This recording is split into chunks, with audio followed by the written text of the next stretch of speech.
Hey guys, welcome to Stats Week 2. Didn't really prepare too much for this one, so let's just wing it. It looks like our average went down about 14 points here. It's kind of more of a week of what you expect, around 132 on average. I think that might even be a shade high, but this season might be more high scoring, who knows. Yeah, it's a little reversion to the mean. Last week was an anomaly. 7 of us, I believe, got lower scores than the week before. Only 3 of us improved our score. So there's that.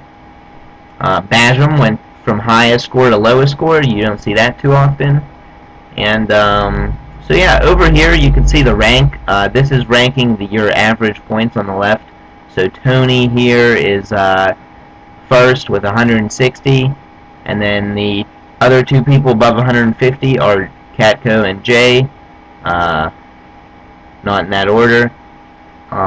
2 rookies in the top 3 so far. That's impressive. I expect these scores to go down because last year I think 140, mid 140s was our best score, so best average rather. So yeah, there's not too much exciting there. Let's see what else there is to look at. Oh, here. Billy and Bajam are last in quarterback points, which is what you'd expect since they waited. But they are also first and second in wide receiver points. So that kind of makes sense. It means that their wide receivers are performing kind of how they expected since they went there instead of quarterback.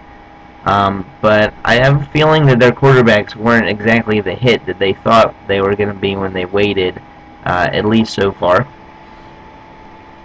One thing to note, we actually do have a win from kicker defense last week. Since ESPN corrected the score, it turns out Billy and Tony, if you took off the kicker defense, would have tied, and Tony would have won on bench points. So Billy therefore wins by kicker defense, and this week Matt Vay did as well. So you guys are assholes, and we already are up to 2 this year. That's a little bit above average.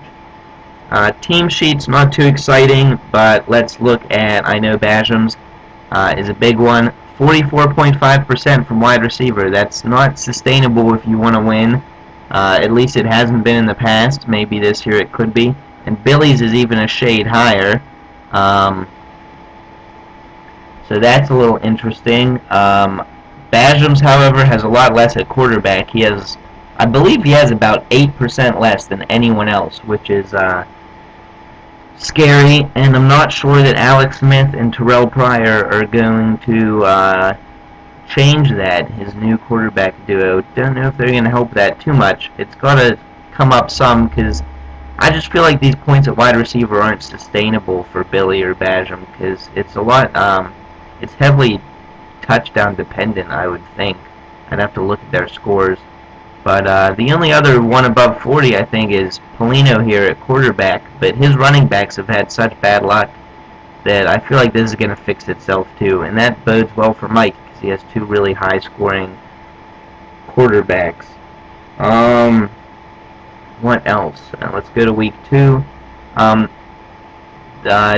Tony here only had could have improved his score by 2 points.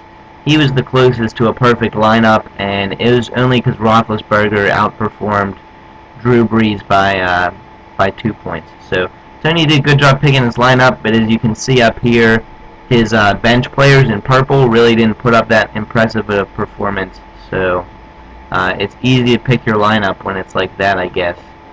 And then I created a new metric. I guess I'm going to have to do another video about it because I'm running out of time here.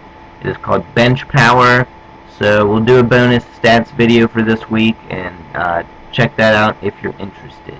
Thanks for watching.